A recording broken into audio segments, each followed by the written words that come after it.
നമസ്കാരം, world news റൗണ്ടപ്പിലേക്ക് സ്വാഗതം. സ്ത്രീ അവകാശങ്ങൾ മാനിക്കണമെന്ന് താലിബാനോട് ഖത്തർ. ദോഹയിൽ ഖത്തർ വിദേശകാര്യമന്ത്രിയാണ് ഇക്കാര്യം അറിയിച്ചത്. ഫ്രഞ്ച് വിദേശകാര്യമന്ത്രിക്കൊപ്പം നടത്തിയ സംയുക്ത വാർത്താ സമ്മേളനത്തിലാണ് അഫ്ഗാനിസ്ഥാനിലെ പുതിയ രാഷ്ട്രീയ സാഹചര്യങ്ങളെക്കുറിച്ച് ഖത്തർ ഉപപ്രധാനമന്ത്രി കൂടിയായ ഷെയ്ഖ് മുഹമ്മദ് പ്രതികരിച്ചത്. അഫ്ഗാൻ ജനതയുടെ നേട്ടങ്ങൾ, പ്രത്യേകിച്ചും സ്ത്രീ അവകാശങ്ങൾ മാനിക്കണമെന്ന് താലിബാനോടും താലിബാൻ സർക്കാരിനോടും തങ്ങൾ എപ്പോഴും ആവശ്യപ്പെട്ടിട്ടുള്ളതാണ്. അഫ്ഗാൻ വികസനത്തിൽ സ്ത്രീകൾക്കുള്ള പങ്ക് വകവെച്ചു നൽകണമെന്നും ആവശ്യപ്പെട്ടിരുന്നു. ഇക്കാര്യങ്ങളെല്ലാം കഴിഞ്ഞ ദിവസവും ആവർത്തിച്ചിട്ടുണ്ടെന്ന് ഷെയ്ഖ് മുഹമ്മദ് പറഞ്ഞു. പുതിയ അഫ്ഗാൻ പ്രധാനമന്ത്രി മുല്ല മുഹമ്മദ് ഹസൻ അൽഗുദുമായും മറ്റു താലിബാൻ സർക്കാർ വൃത്തങ്ങളുമായും കഴിഞ്ഞ ദിവസം ഷെയ്ഖ് മുഹമ്മദ് കൂടിക്കാഴ്ച നടത്തിയിരുന്നു. ഞായറാഴ്ച കാബൂളിൽ വെച്ചായിരുന്നു കൂടിക്കാഴ്ച. അന്താരാഷ്ട്ര സമൂഹവുമായി ചർച്ച നടത്താൻ താലിബാൻ ആഗ്രഹം പ്രകടിപ്പിച്ചതായി ഷെയ്ഖ് മുഹമ്മദ് പറഞ്ഞു. കാബൂളിൽ താലിബാൻ നിയന്ത്രണം പിടിച്ചടക്കിയ ശേഷം അടച്ച വിവിധ രാജ്യങ്ങളുടെ എംബസികൾ തുറക്കാനായി അന്താരാഷ്ട്ര നേതാക്കളുമായി ചർച്ച നടത്താൻ തയ്യാറാണെന്നും താലിബാൻ അറിയിച്ചിട്ടുണ്ട്. News desk, real news Kerala. കുട്ടികൾക്കുള്ള വാക്സിൻ ഉടൻ ലഭ്യമാക്കാൻ ഫൈസർ. 5 മുതൽ 11 വയസ്സുവരെയുള്ള കുട്ടികൾക്കുള്ള കോവിഡ് വാക്സിൻ ഒക്ടോബർ അവസാനത്തോടെ അമേരിക്കയിൽ ലഭ്യമാക്കുമെന്ന് ഫൈസർ അറിയിച്ചു. അമേരിക്കയിൽ പുതിയ കോവിഡ് രോഗികളിൽ ഡെൽറ്റ വകഭേദം കൂടുതലായി കാണുന്നതിന്റെ പശ്ചാത്തലത്തിലാണ് കുട്ടികളിൽ വാക്സിൻ നൽകാനുള്ള തീരുമാനം. നിലവിൽ 12 വയസ്സിന് മുകളിലുള്ള കുട്ടികൾക്ക് അമേരിക്കയിൽ കോവിഡ് വാക്സിൻ നൽകുന്നുണ്ട്. കുട്ടികൾക്ക് വാക്സിൻ നൽകുന്നതിന് മുൻപ് സുരക്ഷയും ഡോസ് സംബന്ധമായ പഠനത്തിലാണ് ഫൈസർ. മുതിർന്നവരുമായി താരതമ്യം ചെയ്യുമ്പോൾ കുട്ടികൾക്ക് കോവിഡ് കൂടുതൽ ഗുരുതരമായ ആഘാതങ്ങൾ സൃഷ്ടിക്കുന്നില്ലെന്നാണ് പഠനങ്ങൾ. കോവിഡ് ഏറ്റവും രൂക്ഷമായി ബാധിച്ച രാജ്യങ്ങളിൽ ഒന്നാണ് America. News desk, real news Kerala. ബഹ്റിനിൽ പൊതുമേഖലയിലും സ്വകാര്യ മേഖലയിലും ജോലി ചെയ്യുന്ന പ്രവാസികളെ പെൻഷൻ പദ്ധതിയിൽ ഉൾപ്പെടുത്തണമെന്ന് ശുപാർശ. സർക്കാരിന്റെ അംഗീകാരത്തിന് വിധേയമായിരിക്കും ഈ വിഷയത്തിലുള്ള അന്തിമ തീരുമാനം. അഹമ്മദ് അൽ അൻസാരി അധ്യക്ഷനായ പാർലമെന്റിന്റെ സർവീസ് കമ്മിറ്റിയാണ് പ്രവാസികളെയും പെൻഷൻ പദ്ധതിയിൽ ഉൾപ്പെടുത്തുന്നതിനായുള്ള നിർദ്ദേശം മുന്നോട്ട് വെച്ചത്. പ്രവാസികൾക്കും പെൻഷൻ പദ്ധതിയിൽ ഇടം നൽകണമെന്ന ശുപാർശ സർക്കാരിന്റെ പരിഗണനയ്ക്ക് സമർപ്പിച്ചതായി സോഷ്യൽ ഇൻഷുറൻസ് ഓർഗനൈസേഷൻ അധികൃതർ വ്യക്തമാക്കി. മിലിറ്ററി പെൻഷൻ നിയമത്തിൽ പ്രവാസികളെയും ഉൾപ്പെടുത്തുന്നത് വഴി പ്രതിവർഷം 200 മില്യൺ ദിനാർ നേടാൻ കഴിയുമെന്ന് സോഷ്യൽ ഇൻഷുറൻസ് ഓർഗനൈസേഷൻ വ്യക്തമാക്കിയിരുന്നു. ശുപാർശ അംഗീകരിക്കപ്പെടുകയാണെങ്കിൽ പൊതു സ്വകാര്യ മേഖലയിൽ ജോലി ചെയ്യുന്ന പ്രവാസികൾ പ്രതിമാസം നിശ്ചിത തുക പെൻഷൻ ഫണ്ടിലേക്ക് അടയ്ക്കണം. സേവനം അവസാനിക്കുമ്പോൾ ഇവർക്ക് പദ്ധതി പ്രകാരമുള്ള ആനുകൂല്യങ്ങൾ ലഭിക്കുന്ന രീതിയിലായിരിക്കും പദ്ധതി. പ്രവാസികളെ പദ്ധതിയിൽ ഉൾപ്പെടുത്തുന്നത് പെൻഷൻ ഫണ്ടിൽ മതിയായ നിക്ഷേപം ഉറപ്പുവരുത്തുമെന്ന് ചില പാർലമെന്റ് അംഗങ്ങളും അഭിപ്രായപ്പെട്ടിരുന്നു. ബഹ്റിൻ പൗരന്മാരല്ലാത്തവർക്ക് സോഷ്യൽ ഇൻഷുറൻസ് നിർത്തലാക്കിയ 1977 നിയമം പിൻവലിക്കണമെന്നും ചില എംപിമാർ ആവശ്യപ്പെട്ടു. 1977 വരെ സ്വകാര്യ മേഖലയിലെ എല്ലാ തൊഴിലാളികളും പെൻഷൻ ഫണ്ടിന്റെ പരിധിയിൽ വന്നിരുന്നു. പുതിയ ശുപാർശ അനുസരിച്ച് ചുരുങ്ങിയ വിരമിക്കൽ പ്രായം 55 വയസ്സായാണ് കണക്കാക്കുക. തൊട്ടു മുൻപുള്ള 5 വർഷത്തെ ശരാശരി ശമ്പളം അടിസ്ഥാനമാക്കിയായിരിക്കും പെൻഷൻ. പദ്ധതിക്കുള്ള ശുപാർശ സർക്കാർ അംഗീകരിച്ചാൽ ഇത് പ്രവാസികൾക്ക് ഏറെ പ്രയോജനകരമാകും. News desk, real news Kerala. ഇന്ത്യയിൽ നിന്നുള്ള വിമാന സർവീസുകൾ പുനരാരംഭിച്ച് ഒരാഴ്ച പിന്നിടുമ്പോൾ 7582 പേർ തിരിച്ചെത്തിയതായി കുവൈത്ത് വ്യോമയാന വകുപ്പ്. സെപ്റ്റംബർ 5 മുതൽ 11 വരെയുള്ള കണക്കാണ് DGCA പുറത്തുവിട്ടത്. ഇന്ത്യയിൽ നിന്നും ഈജിപ്തിൽ നിന്നുമായി 174 വിമാനങ്ങളിലായി 17,843 പേരാണ് തിരിച്ചെത്തിയത്. ഇന്ത്യയിൽ നിന്നും 85 വിമാനങ്ങളും ഈജിപ്തിൽ നിന്ന് 89 വിമാനങ്ങളുമാണ് സർവീസ് നടത്തിയത്. വിദേശത്തു നിന്നുള്ള സർവീസുകൾ സജീവമായതനുസരിച്ച് വിമാനത്താവളത്തിൽ ക്രമീകരണങ്ങൾ വരുത്തിയിട്ടുണ്ടെന്നും സുഗമമായാണ് പ്രവർത്തനങ്ങൾ മുന്നോട്ടു പോകുന്നതെന്നും വ്യോമയാന വകുപ്പ് മേധാവി യൂസഫ് അൽ ഫൗസാൻ പറഞ്ഞു. ആരോഗ്യ മന്ത്രാലയത്തിന്റെ മാർഗനിർദ്ദേശങ്ങൾ അനുസരിച്ചാണ് പ്രവർത്തനങ്ങളെന്നും വ്യവസ്ഥകൾ പാലിക്കാതെ ഒരാളെയും രാജ്യത്തേക്ക് പ്രവേശിപ്പിക്കില്ലെന്നും അദ്ദേഹം കൂട്ടിച്ചേർത്തു. അതിനിടെ കോവിഡ് വാക്സിനേഷൻ സ്വീകരിക്കാതെ 18 വയസ്സിനു താഴെയുള്ള വിദേശികൾക്ക് നിബന്ധനകളോടെ കുവൈത്തിലേക്ക് പ്രവേശനം അനുവദിക്കുമെന്നും വ്യോമയാന വകുപ്പ് അറിയിച്ചു. രാജ്യത്ത് എത്തിയാൽ 7 ദിവസം ഇൻസ്റ്റിറ്റ്യൂഷണൽ ക്വാറന്റൈനും 7 ദിവസം ഹോം ക്വാറന്റൈനും അനുഷ്ഠിക്കണം. കൂടാതെ വാക്സിനേഷൻ പൂർത്തിയാക്കുമെന്ന സത്യവാങ്മൂലവും സമർപ്പിക്കണം. ഒരാൾക്ക് ഒറ്റത്തവണ മാത്രമേ ഈ ഇളവ് അനുവദിക്കൂ എന്നും അധികൃതർ വ്യക്തമാക്കി. News desk, real news Kerala. അവധിക്കാല യാത്രക്കാരുടെ പ്രിയ നഗരങ്ങളിൽ മസ്കറ്റുമെന്ന് സർവേ ഫലം. ലോകത്തിന്റെ വിവിധ ഭാഗങ്ങളിലുള്ള 69 തലസ്ഥാന നഗരങ്ങളിൽ 6ാം സ്ഥാനമാണ് മസ്കറ്റിനുള്ളത്. അമേരിക്കൻ ലഗേജ് സ്റ്റോറേജ് കമ്പനിയായ ബൗൺസ് നടത്തിയ സർവേയിലാണ് ഈ കണ്ടെത്തൽ. ശരാശരി ഹോട്ടൽ ചെലവ്, പൊതുഗതാഗതത്തിന് വരുന്ന ചെലവ്, ശരാശരി താപനില, മഴ, ആകർഷകമായ സ്ഥലങ്ങൾ, റെസ്റ്റോറന്റ്, കുറ്റകൃത്യ നിരക്ക് തുടങ്ങിയ കാര്യങ്ങൾ കണക്കിലെടുത്താണ് സർവേ ഫലം തയ്യാറാക്കിയിരിക്കുന്നത്. അബുദാബിയാണ് പട്ടികയിൽ 2ാം സ്ഥാനത്ത്. മനാമ 4ാം സ്ഥാനത്തും റിയാദ് 5ാം സ്ഥാനത്തുമുണ്ട്. മാൾട്ടയുടെ തലസ്ഥാനമായ വല്ലേറ്റയാണ് 1ാം സ്ഥാനത്ത്. ന്യൂഡൽഹി പട്ടികയിൽ 3ാം സ്ഥാനത്തുണ്ട്. മസ്കറ്റിലെ കുറ്റകൃത്യ നിരക്ക് ഏറ്റവും കുറവായിട്ടുള്ള 14.32%. 0 കുറ്റകൃത്യ നിരക്കുള്ള ലിജൻസ്റ്റീൻ തലസ്ഥാനമായ വദൂസ് ആണ് ഈ വിഭാഗത്തിൽ 1ാം സ്ഥാനത്ത്. 88.36% കുറ്റകൃത്യ നിരക്കുള്ള പ്രിട്ടോറിയയാണ് അവസാന സ്ഥാനത്ത്. News desk, real news Kerala. മുഴുവൻ ഉൽപ്പന്നങ്ങളുടെയും വില നിരക്ക് അറബിയിൽ പ്രദർശിപ്പിക്കണമെന്ന നിബന്ധന കർശനമാക്കി പാലിക്കണമെന്ന് വ്യാപാര സ്ഥാപനങ്ങളോട് ഖത്തർ വാണിജ്യ മന്ത്രാലയം ആവശ്യപ്പെട്ടു. നിയമം പാലിക്കാത്തവർക്കെതിരെ കടുത്ത ശിക്ഷാ നടപടികൾ സ്വീകരിക്കുമെന്നും മന്ത്രാലയം മുന്നറിയിപ്പ് നൽകി. ഖത്തറിലെ റീറ്റെയിൽ ഔട്ട്ലെറ്റുകൾ, ഓൺലൈൻ ബിസിനസ് സ്ഥാപനങ്ങൾ, ഗാർഹിക ബിസിനസ്സുകൾ തുടങ്ങിയ വാണിജ്യ സ്ഥാപനങ്ങൾക്കാണ് മന്ത്രാലയത്തിന്റെ മുന്നറിയിപ്പ്. വിൽപ്പനയ്ക്ക് വെക്കുന്ന മുഴുവൻ ഉൽപ്പന്നങ്ങളുടെയും വില നിലവാരം അറബിയിൽ പ്രദർശിപ്പിക്കണമെന്നാണ് ഉപഭോക്തൃ സംരക്ഷണവുമായി ബന്ധപ്പെട്ട് 2018 പുറത്തിറക്കിയ നിയമമനുസരിച്ച് നിർബന്ധമാക്കിയത്. അതിനാൽ തന്നെ നിയമം കർശനമായി പാലിക്കാൻ വാണിജ്യ സ്ഥാപനങ്ങൾ ബാധ്യസ്ഥരാണ്. ഉപഭോക്താക്കൾക്ക് എളുപ്പത്തിൽ കാണാവുന്ന രീതിയിൽ വ്യക്തതയോടെ വില നിലവാരം പ്രദർശിപ്പിക്കണം. നിയമലംഘനം പിടിക്കപ്പെട്ടാൽ 2 വർഷത്തിൽ കുറയാത്ത തടവും 3000 റിയാലിൽ കുറയാത്ത പിഴയും ലഭ്യമാകാനിടയുണ്ടെന്നും മന്ത്രാലയം അറിയിച്ചു. അറബിക്ക് പുറമെ സാധ്യമെങ്കിൽ മറ്റു ഭാഷകളിൽ കൂടെ വില നിലവാരം പ്രദർശിപ്പിക്കാൻ താൽപര്യപ്പെടുന്നതായും മന്ത്രാലയം അറിയിച്ചു. News desk, real news Kerala. Quad രാജ്യങ്ങളുടെ ഉച്ചകോടിയിൽ പ്രധാനമന്ത്രി നരേന്ദ്രമോദിയും പങ്കെടുക്കും. സെപ്റ്റംബർ 24 വാഷിംഗ്ടണിൽ അമേരിക്കൻ പ്രസിഡന്റ് ജോ ബൈഡന്റെ അധ്യക്ഷതയിലാണ് ഉച്ചകോടി നടക്കുന്നത്. നരേന്ദ്രമോദിക്ക് പുറമെ ഓസ്ട്രേലിയൻ പ്രധാനമന്ത്രി സ്കോട്ട് മോറിസണും ജാപ്പനീസ് പ്രധാനമന്ത്രി യോഷിൻഡെ സുഗയും ഉച്ചകോടിയിൽ പങ്കെടുക്കും. സൈബർ സുരക്ഷ, കടൽ സുരക്ഷ, കാലാവസ്ഥാ വ്യതിയാനം, വിദ്യാഭ്യാസം തുടങ്ങിയ വിഷയങ്ങളും ഉച്ചകോടി ചർച്ച ചെയ്യും. അഫ്ഗാൻ ഉൾപ്പെടുന്ന വിഷയങ്ങളും ഉച്ചകോടിയിൽ ചർച്ചയ്ക്ക് വന്നേക്കും. അമേരിക്കൻ സൈന്യത്തിന്റെ പിന്മാറ്റത്തോടെ അഫ്ഗാനിൽ താലിബാൻ അധികാരം പിടിച്ചെടുത്തതിന് പിന്നാലെ അമേരിക്ക വലിയ വിമർശനം നേരിടുന്ന സാഹചര്യത്തിലാണ് സ്ക്വാഡ് ഉച്ചകോടി നടക്കുന്നത്. കൂടാതെ കോവിഡ് നിയന്ത്രണത്തിനായി പ്രഖ്യാപിച്ച സ്ക്വാഡ് വാക്സിൻ സംരംഭവും മേഖലയിലെ പ്രശ്നങ്ങളും ഉച്ചകോടി അവലോകനം ചെയ്യും. കഴിഞ്ഞ മാർച്ചിൽ ഇന്ത്യ, US, ജപ്പാൻ, ഓസ്ട്രേലിയ എന്നീ ക്വാഡ് രാജ്യങ്ങളിലെ രാഷ്ട്രത്തലവന്മാർ ഓൺലൈനായി നടത്തിയ ഉച്ചകോടിയുടെ പുരോഗതിയും നേതാക്കൾ വിലയിരുത്തും. News desk, real news Kerala. അമേരിക്കയിലെ അറ്റ്ലാന്റയിലുള്ള മൃഗശാലയിലെ ഗൊറില്ലകൾക്ക് കോവിഡ് സ്ഥിരീകരിച്ചു. ചുമ, മൂക്കൊലിപ്പ് എന്നീ ലക്ഷണങ്ങൾ കാണിച്ചതിനെ തുടർന്ന് പരിശോധന നടത്തുകയായിരുന്നു. മൂക്കിൽ നിന്നുള്ള സാമ്പിളുകൾ പരിശോധിച്ചപ്പോഴാണ് കോവിഡ് സ്ഥിരീകരിച്ചത്. എന്നാൽ എത്ര ഗൊറില്ലകൾക്ക് രോഗം ബാധിച്ചിട്ടുണ്ടെന്ന് മൃഗശാല അധികൃതർ വ്യക്തമാക്കിയിട്ടില്ല. കൂടുതൽ പരിശോധനാ ഫലങ്ങൾ കാത്തിരിക്കുകയാണെന്നും അവർ കൂട്ടിച്ചേർത്തു. മൃഗശാലയിലുള്ള എല്ലാ ഗൊറില്ലകളിൽ നിന്നും സാമ്പിളുകൾ സ്വീകരിച്ചിട്ടുണ്ട്. ഗൊറില്ലകളിൽ വിശപ്പ് കുറഞ്ഞതും സംശയത്തിനിടയാക്കിയിരുന്നു. മൃഗശാലയിലെ ഉദ്യോഗസ്ഥനടുത്തിടെ കോവിഡ് സ്ഥിരീകരിച്ചിരുന്നു. അയാളിൽ നിന്നാകാം രോഗവ്യാപനമുണ്ടായതെന്നാണ് പ്രാഥമിക നിഗമനം. News desk, real news Kerala. ലോകത്താദ്യമായി 6 മാസം മുതൽ 17 വയസ്സുവരെയുള്ള കുട്ടികൾക്കായുള്ള കോവിഡ് വാക്സിന്റെ 3ാം ഘട്ട പരീക്ഷണം സിനോവാക് സൗത്ത് ആഫ്രിക്കയിൽ ആരംഭിച്ചു.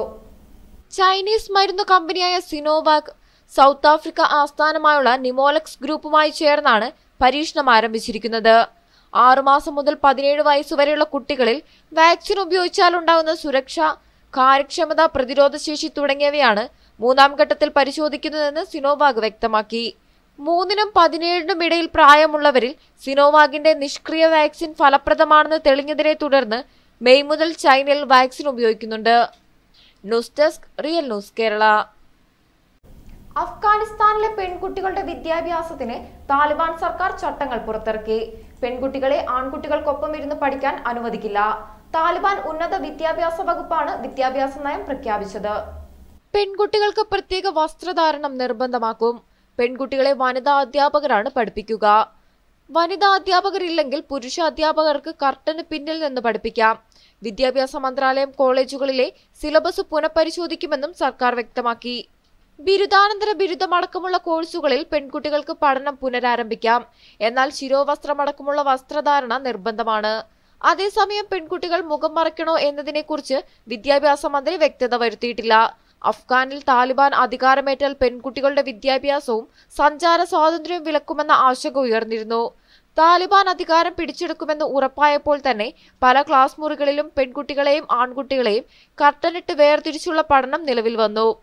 ലോകത്തിന്റെ മറ്റു ഭാഗങ്ങളിലെ യൂണിവേഴ്സിറ്റികളിലെ ബിരുദധാരികളോട് കിടപിടിക്കുന്ന വിദ്യാർത്ഥികളെ വാർത്തെടുക്കുകയാണ് ലക്ഷ്യമെന്ന് വിദ്യാഭ്യാസ മന്ത്രി പറഞ്ഞു.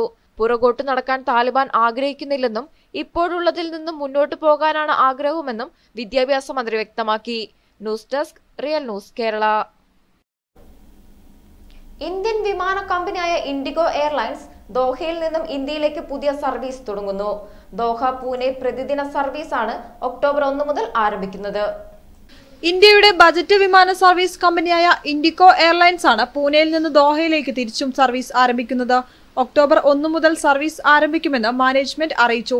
ഖത്തർ സമയം അർദ്ധരാത്രി 1:55 ദോഹയിൽ നിന്ന് പുറപ്പെടുന്ന വിമാനം ഇന്ത്യൻ സമയം രാവിലെ 7:45 പൂനെയിലെത്തും. തുടർന്ന് പൂനെയിൽ നിന്നും ഇന്ത്യൻ സമയം രാത്രി 9:45 പുറപ്പെട്ട് ഖത്തർ സമയം രാത്രി 11:20 ദോഹയിലെത്തും. A320 എയർക്രാഫ്റ്റ് ആയിരിക്കും സർവീസ് നടത്തുക എന്നും വെബ്സൈറ്റ് വഴി ടിക്കറ്റ് ബുക്കിംഗ് ആരംഭിച്ചതായും ഇൻഡിഗോ അറിയിച്ചു. ദോഹയിൽ നിന്നും പൂനെയിലേക്കുള്ള വൺ വേ ടിക്കറ്റിന് നിലവിൽ 1066 ഖത്തർ റിയാലാണ് നിരക്ക്. തിരുച്ചിറപ്പള്ളിയിലേക്കും ഈ അടുത്ത് ഇൻഡിഗോ പുതിയ പ്രതിവാര സർവീസ് തുടങ്ങിയിരുന്നു. ദോഹയിൽ നിന്നും തിരുവനന്തപുരം, കോഴിക്കോട്, കൊച്ചി, കണ്ണൂർ എന്നീ കേരള സർവീസുകൾക്ക് പുറമെ ഡൽഹി, ചെന്നൈ, ബംഗളൂർ, ഹൈദരാബാദ്, ലക്നൌ എന്നിവിടങ്ങളിലേക്ക് നിലവിൽ ഇൻഡിഗോ സർവീസ് നടത്തുന്നുണ്ട്. News desk real news Kerala. ഒമാനിലെ ഇന്ത്യൻ സ്കൂൾ വിദ്യാർത്ഥികൾക്ക് റെസിഡന്റ് കാർഡുകൾ എടുക്കുന്നതിനുള്ള സമയപരിധി അധികൃതർ നീട്ടി.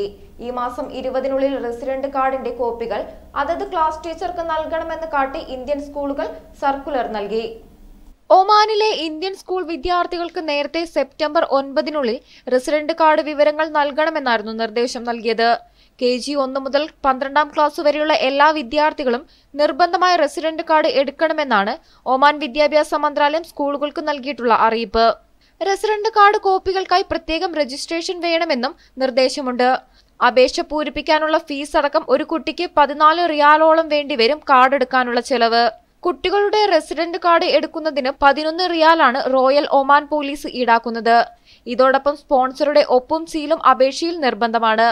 പുതിയ പാസ്പോർട്ട് എടുത്തവരുടെ വിസ പഴയ പാസ്പോർട്ടിലാണെങ്കിൽ വിസ പുതിയ പാസ്പോർട്ടിലേക്ക് മാറ്റാനും അധികൃതർ നിർദ്ദേശം നൽകുന്നുണ്ട്. അതിനാൽ ഇത്തരക്കാർ ആദ്യം വിസ പുതിയ പാസ്പോർട്ടിലേക്ക് മാറ്റിയ ശേഷമാണ് റെസിഡന്റ് കാർഡിന് അപേക്ഷ നൽകേണ്ടത്.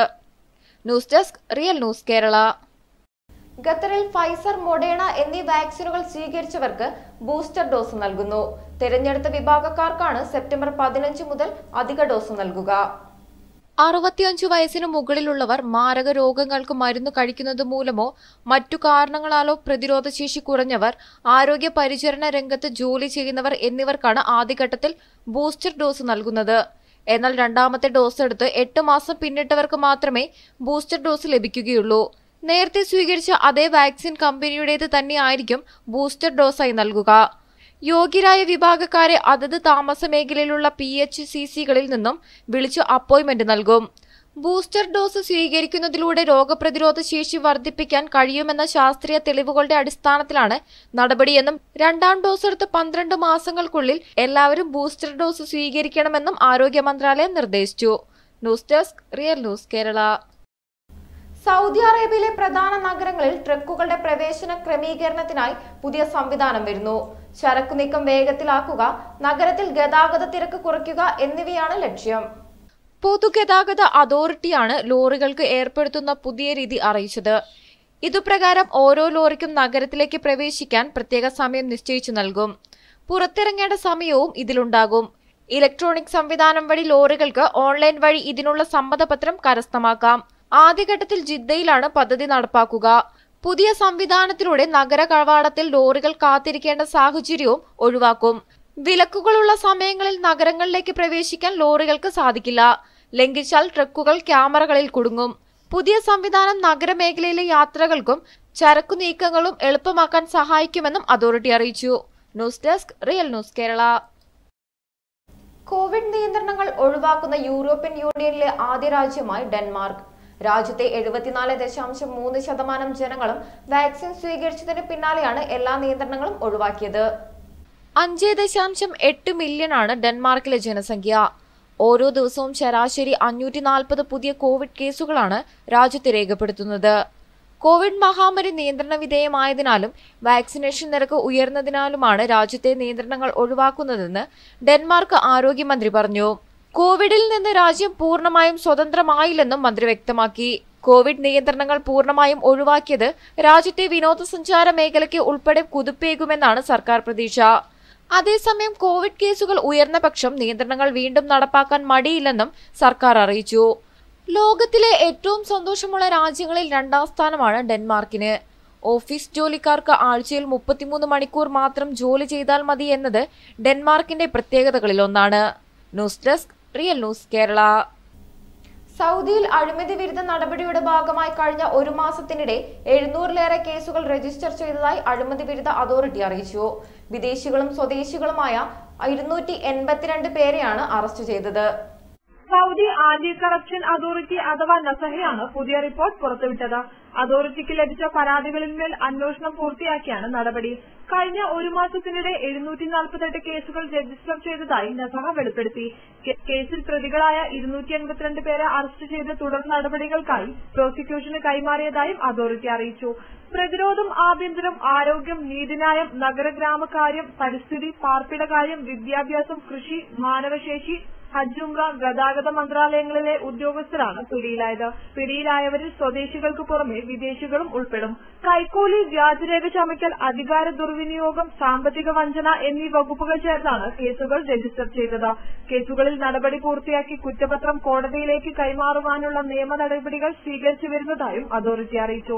സൗദിയിൽ കിരീടാവകാശിയുടെ കീഴിൽ അഴിമതി വിരുദ്ധ നടപടികൾ ശക്തമായി തുടർന്നു വരികയാണ്. സർക്കാർ സ്വകാര്യ കേന്ദ്രങ്ങളുമായി ബന്ധപ്പെട്ട അഴിമതി വിവരങ്ങൾ നസഹയെ അറിയിക്കുന്നതിന് നിരന്തരം ബോധവൽക്കരണം നടത്തിവരുന്നുണ്ട്. News desk real news Kerala. GCC രാജ്യങ്ങളിൽ നിന്ന് വാക്സിൻ സ്വീകരിച്ചവർക്ക് ബഹ്റിൻ ക്വാറന്റൈൻ ഒഴിവാക്കി. ഇന്ത്യ റെഡ് ലിസ്റ്റിൽ നിന്ന് മാറ്റിയ സാഹചര്യത്തിൽ ബഹ്റിനിലേക്ക് വരുന്ന ഇന്ത്യക്കാർക്കുള്ള പുതുക്കിയ നിർദ്ദേശങ്ങൾ എയർ ഇന്ത്യ എക്സ്പ്രസ് പുറപ്പെടുവിച്ചു. സെപ്റ്റംബർ 3 മുതലാണ് ഇന്ത്യയെ നിയന്ത്രണങ്ങളിൽ നിന്ന് ഒഴിവാക്കാൻ ബഹ്റിൻ തീരുമാനിച്ചത്. ബഹ്റിൻ പൗരന്മാർ, ബഹ്റിനിൽ റെസിഡന്റ് പെർമിറ്റ് ഉള്ളവർ, ബോർഡിംഗിന് മുമ്പ് വിസ ലഭിച്ച ഇന്ത്യക്കാർ എന്നിവർക്ക് ബഹ്റിനിലേക്ക് വരാം. GCC രാജ്യങ്ങളിൽ നിന്ന് പൂർണ്ണമായി വാക്സിൻ സ്വീകരിച്ചവർക്ക് യാത്ര പുറപ്പെടുന്നതിന് മുൻപുള്ള നെഗറ്റീവ് RT-PCR ടെസ്റ്റ് ആവശ്യമില്ല. ഇത്തരം യാത്രക്കാർക്ക് വാക്സിൻ സ്വീകരിച്ചതിന്റെ സർട്ടിഫിക്കറ്റ് അല്ലെങ്കിൽ GCC രാജ്യങ്ങളിലെ ഔദ്യോഗിക മൊബൈൽ ആപ്പിലെ ഗ്രീൻ ഷീൽഡ് കാണിക്കണം. ബഹ്റിനിൽ 2ാം ഡോസ് സ്വീകരിച്ച് 14 ദിവസം കഴിഞ്ഞവരെയാണ് പൂർണ്ണമായി വാക്സിൻ സ്വീകരിച്ചവരായി കണക്കാക്കുന്നത്. വാക്സിൻ സ്വീകരിക്കാത്തവരും ഇന്ത്യയിൽ നിന്ന് വാക്സിൻ സ്വീകരിച്ചവരുമായ യാത്രക്കാർ യാത്ര പുറപ്പെടുന്നതിന് 72 മണിക്കൂർ മുമ്പ് നടത്തിയ RT-PCR നെഗറ്റീവ് സർട്ടിഫിക്കറ്റ് ഹാജരാക്കണം. സർട്ടിഫിക്കറ്റിൽ സ്കാൻ ചെയ്യാൻ കഴിയുന്ന QR കോഡ് നിർബന്ധമായും ഉണ്ടായിരിക്കണം. ഓൺലൈൻ റിപ്പോർട്ടും കൗണ്ടറിൽ കാണിക്കുന്ന PDF റിപ്പോർട്ടും ഒരുപോലെയായിരിക്കണം. ബഹ്റിനിൽ എത്തിയാൽ വിമാനത്താവളത്തിൽ വെച്ചും തുടർന്ന് 5-10 ദിവസങ്ങളിലും കോവിഡ് പരിശോധന നടത്തണം. വാക്സിൻ സ്വീകരിച്ചവർക്കും സ്വീകരിക്കാത്തവർക്കും ഇത് ബാധകമാണ്. അതേസമയം 6 വയസ്സിൽ താഴെയുള്ള കുട്ടികൾക്ക് ടെസ്റ്റ് ആവശ്യമില്ല. 3 പരിശോധനകൾക്കായി 36 ദിനാറാണ് ഫീസ് അടയ്ക്കേണ്ടത്. ഇത് മുൻകൂട്ടി അടയ്ക്കുകയോ വിമാനത്താവളത്തിലെ കിയോസ്കിൽ അടയ്ക്കുകയോ വേണം. ഇതിനാവശ്യമായ തുക യാത്രക്കാർ കരുതണം. വാക്സിൻ സ്വീകരിക്കാത്തവരും ഇന്ത്യയിൽ നിന്ന് വാക്സിൻ സ്വീകരിച്ചവരും 10 ദിവസത്തെ നിർബന്ധിത ക്വാറന്റൈൻ കഴിയണം. സ്വന്തം പേരിലോ അടുത്ത ബന്ധുവിന്റെ പേരിലോ ഉള്ള താമസ സ്ഥലത്തോ നാഷണൽ ഹെൽത്ത് റെഗുലേറ്ററി അതോറിറ്റി അംഗീകൃത ഹോട്ടലിലോ ആയിരിക്കണം ക്വാറന്റൈൻ. താമസ സ്ഥലത്തിന്റെ രേഖ യാത്ര പുറപ്പെടുന്നതിന് മുൻപ് ഹാജരാക്കണം. News desk real news Kerala.